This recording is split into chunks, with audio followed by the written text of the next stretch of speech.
Magandang oras mga kababayan, mga ka-Golden Boy, merong magandang paksa natin dito dahil nasagot na ang mga katanungan na pwede bang hindi sasali sa impeachment itong mga senador na sobrang bias katulad ni Bongo, ni Bato de la Rosa, si Tolentino at kahit si Robin Uod. Sila ba ay pwedeng mag-inhibit or pwedeng ipagbawal ang kanilang partisipasyon sa impeachment? At merong bang kaparusahan kung ang isang senador ay talagang bias na bias? Well, dito sa episode na ito ay masagot ito ng ating legal mind na si Fiscal EJ. Si Fiscal EJ ay isang paborito ko na legal mind na nagbablog at dito ay napaliwanag niya ng gusto at kumpletong-kumpleto ang pagpapaliwanag kung pwede bang pagbawal ang mga senador na ito na makabibisara. Wala bang parusa kung sila ay bias? Well, dito lahat ay sasagutin yan ng ating kaibigang Fiscal EJ. Kaya ano pang hinihintay natin? Atin ang panoorin. Narito ang video.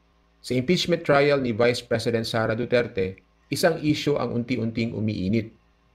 Can senator judges who have clearly taken sides be forced to recuse or inhibit themselves? Some say, obvious naman yung bias, so dapat mag-inhibit. While others argue, let the process play out.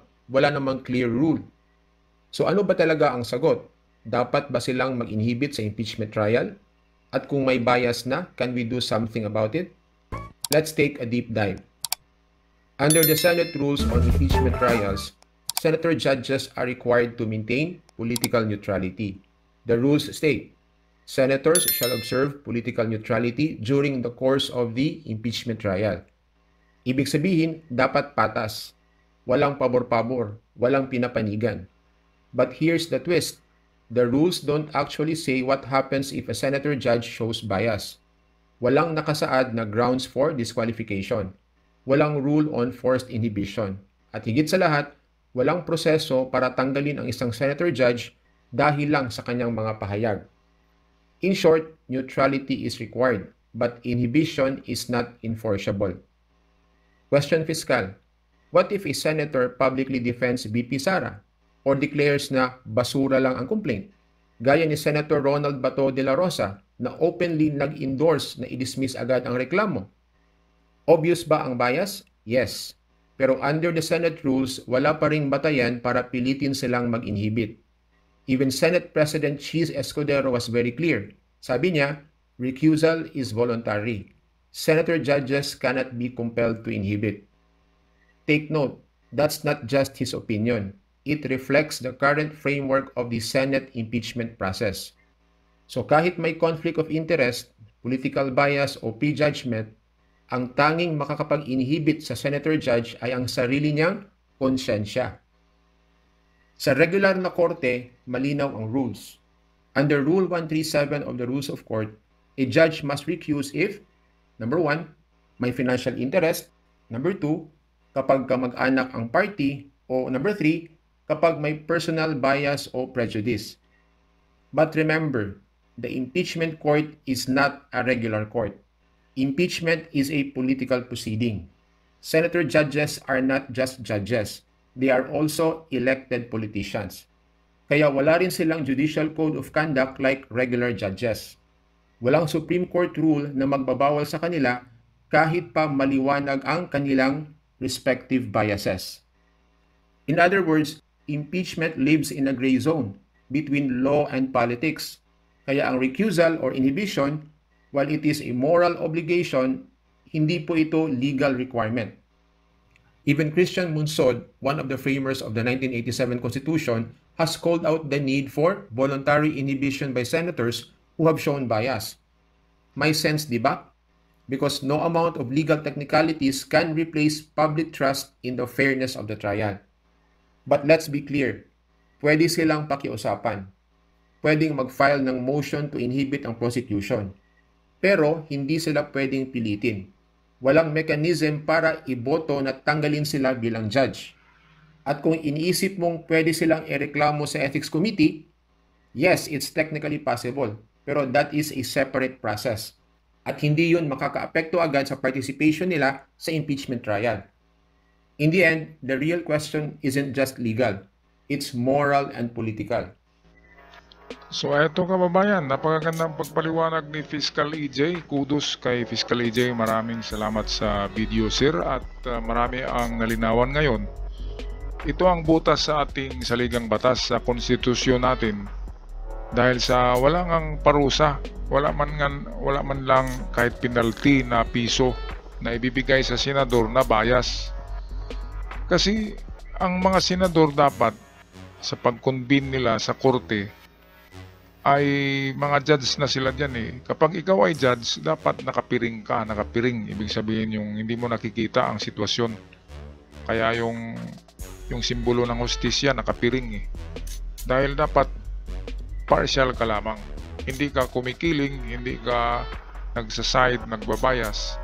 Dahil nga ikaw ay senador.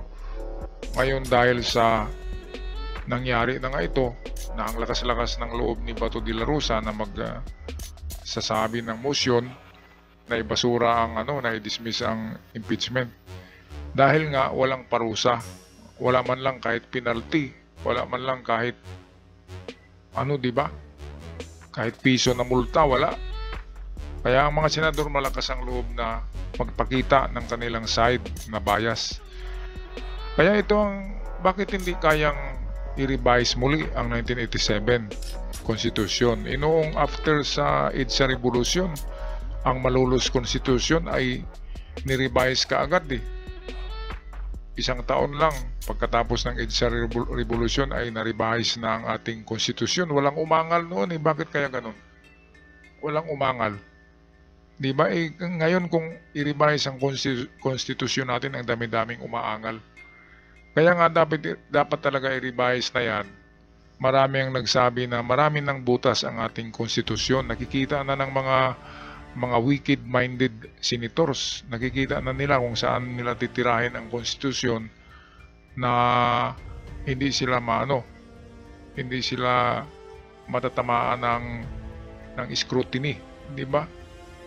Marami ng butas nakikita na nila kaya tinitira nila. Kahit si Escudero ay nakikita niya ang mga butas, si Cayetano nakikita nila. Kaya yan, gumagawa-gawa ng mga bagong di ba? Mga remand-remand. Ay, nako. Kaya, dapat talaga, dapat merong penalty sa mga bias senators para hindi na sila gagawa ng ganitong mga motion na ibasura ang mga impeachment. Alright, ano sa palagay niyo mga kababayan, mga ka-Golden Boy, ano ang masasabi niyo?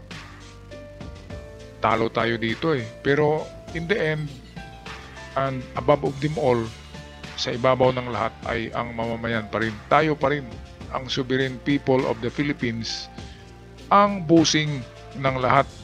Busing ng mga senador, busing ng presidente, busing ng congressman. Pero hindi pa nila, parang hindi nila naramdaman eh. Parang hindi nila alam na tayo ang mga busing. Kaya sa tamang panahon ay pwedeng ipakita natin katulad ng EDSA. EDSA ONO, di ba? Na talagang 1 milyong tao ang naroon sa lansangan. Kapag ganyan ang mangyari, people's power, ay diyan nila malalaman na sila ay tagasilbi lamang ng taong bayan. Ang mga senador na yan at hindi sila yung mga hari-hari, di ba? Naghaharian. Alright, so magpaalam na. Maraming salamat sa lahat sa aking avid followers. Maraming salamat at sa mga bago pa lamang sa channel, huwag kalimutan mag-subscribe para palagi tayong updated at hindi lang yan, malaking tulong sa aming mga content creators. Hanggang sa muli, paalam at ingat ang lahat.